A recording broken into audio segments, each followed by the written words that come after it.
Bonjour, weekday wanderers in Paris. Welcome to Paris today. My name is Jackie, and we are wandering in the corner of the 4th, the 11th, and the 12th arrondissements of Paris in a place called Place de la Bastille. I thought that was kind of apt since today's the 15th. Of course, it's one day after, as we call in the Anglophone world, Bastille Day. And in France we call it La Fête Nationale or 14 juillet. So here we are at Place de la Bastille. If I turn around the other way, you can see the Génie de la Bastille on the July column. Bonjour Judy, I'm so pleased to have you back with us after all of the mess and drama that's been happening with your account. So I'm sure everybody joins with me to welcome you back to our walks and to the group, of course. Bonjour Susan McGregor, and a few other people online too. Say hi. So first of all, apart from saying hello to Judy and welcoming her back again, I want to say huge apologies for yesterday. I had huge expectations of a wonderful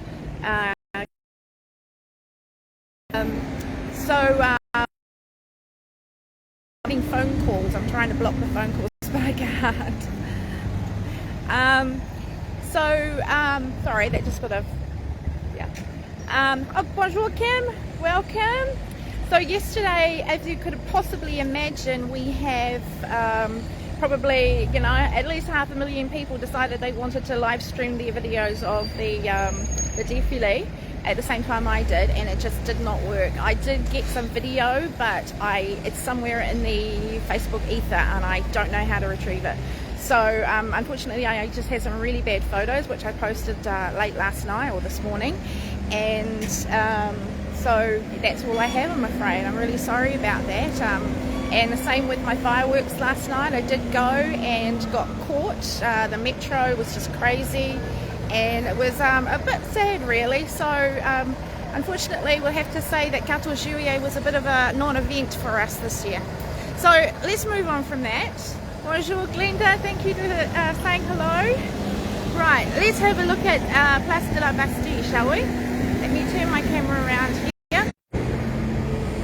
Sorry, I keep getting somebody trying to phone me and I'm trying to continue with the video. So this building here is the National Opera of Paris. Thank you Judy, she says there is nothing else you could have done. Yes, still it's annoying because I had high hopes. So this is the National Opera of Paris. So this was built in the mid-80s under François Mitterrand. So originally, of course, the National Opera was based at the Garnier, Opera Garnier. But then, of course, that got moved here.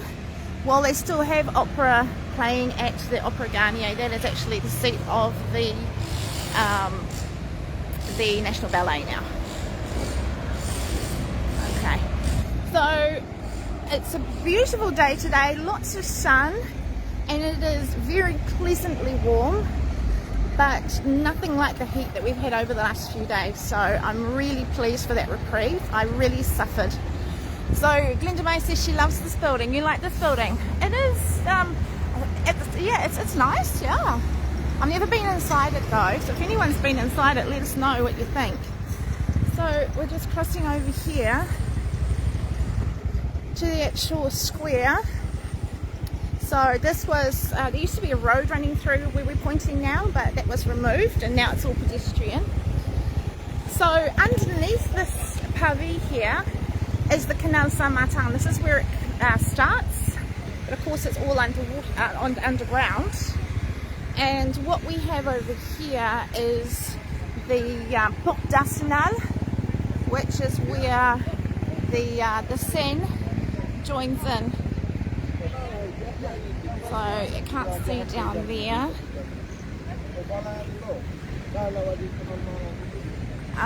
Yeah, there's a fence over here. We can see it down there. Glenda May says, I would love to go to the opera there. My first step is to go to the Opera Garnier because I've been visiting but I've never seen a show there, so that's on my to-do list. I was planning to do that with my daughter for her 18th birthday, but unfortunately she was stuck on the other side of the world, so that never happened. Okay, so that's the port there. Okay, you've got a lot of people who do their skateboarding around here, roller skating, nice big flat area. So of course this area is called Bastille because this is where the Bastille was prior to 1789. So the Bastille, there's a little plaque on the ground here in the shape of a Bastille. So it was a great big huge fortress that was built in the 1300s, and it was basically a defensive fortress on the edge of Paris at the time.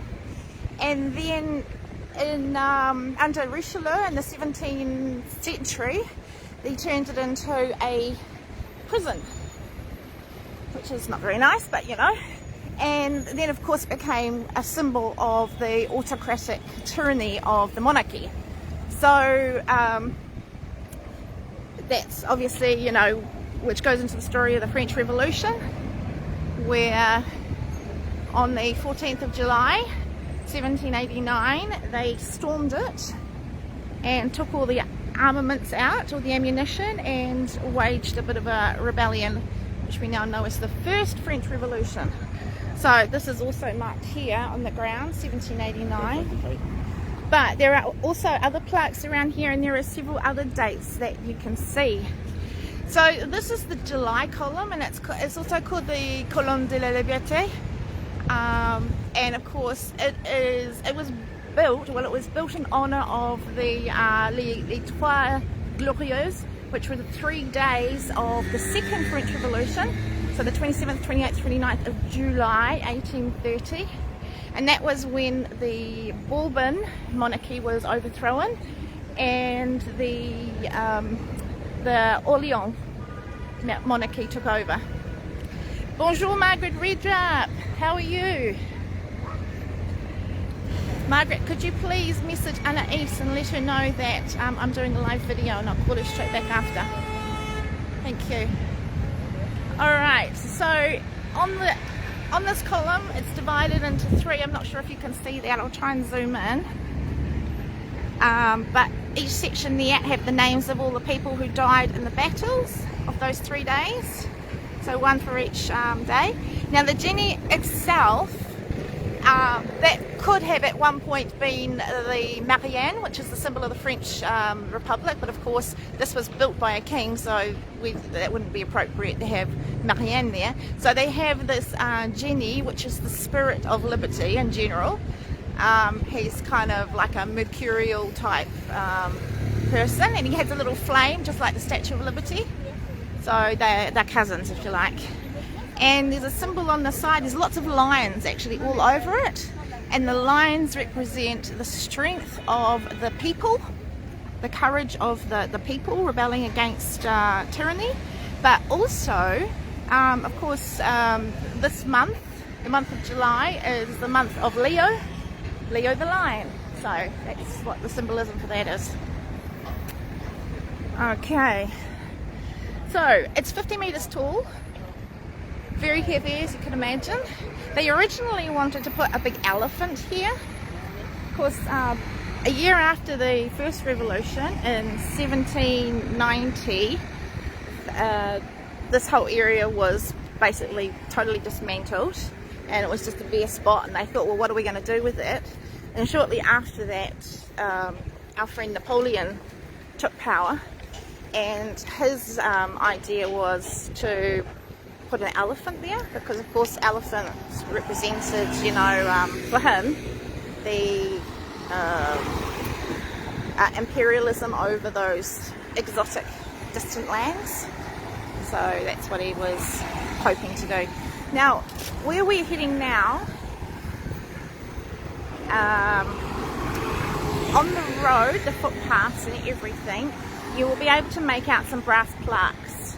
And what those brass plaques indicate are the original boundaries of the actual building of the Bastille. So I will be crossing the road whilst doing this, so I won't be focusing too heavily on those. But I don't know if you can see on the road these brass plaques. So if you can imagine, there were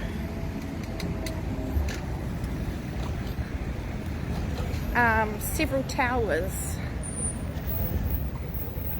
and they mark all the way up here. Now we're onto the footpath and you can see them a bit more clearly. Okay, here and here. So going back to that elephant idea, they pretty much scrapped that idea once Napoleon was gone, but of course Victor Hugo does talk about it in Les Miserables. So they did make a model of it, but it never got finished, of course. And of course this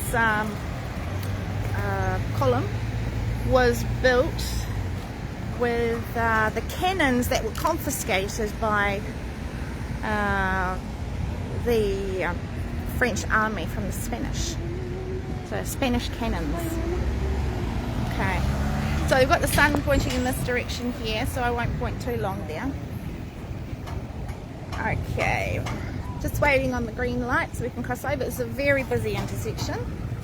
Very quiet today though, after I think everyone's probably all hungover still from last night.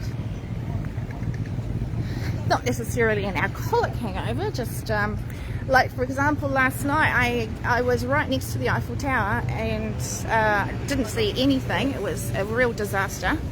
All I could see was smoke. My photos are really bad. I could post some, but honestly they are very unimpressive.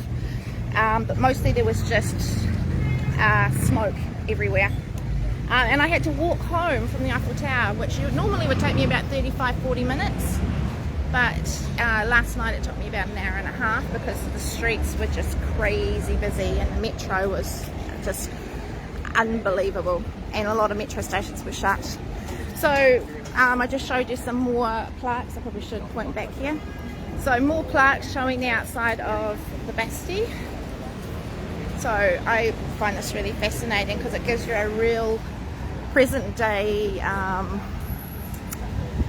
indication of where these historical places once were. Okay, just popping around this corner here.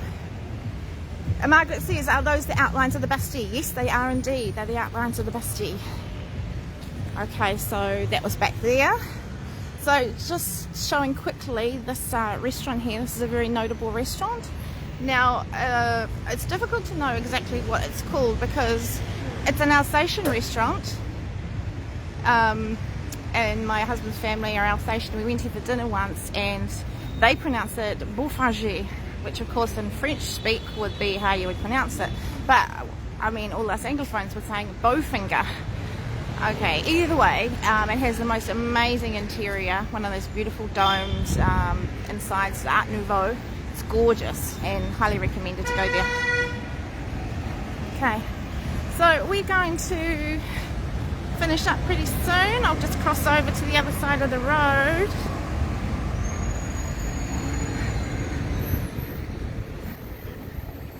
Okay, so as I said, this is on the boundary of three arrondissements. So we've got the fourth behind us, and so we're very close to the Place des Vosges and the Marais that's behind us.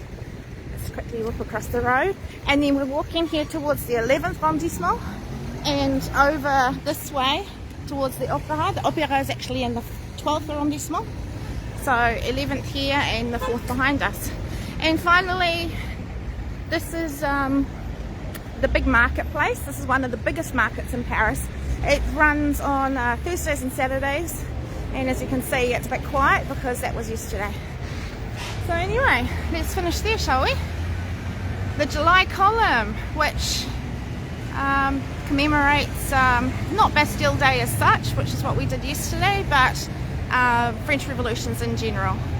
So there we have it.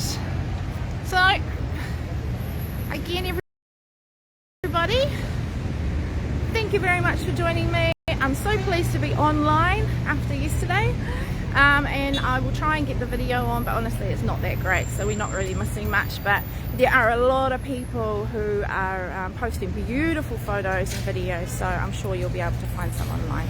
So thank you again for joining me. I hope to see you again next Friday. Take care, everybody. Again, thank you, Judy, and thank you to everybody else who joined us. We'll see you later. Bye.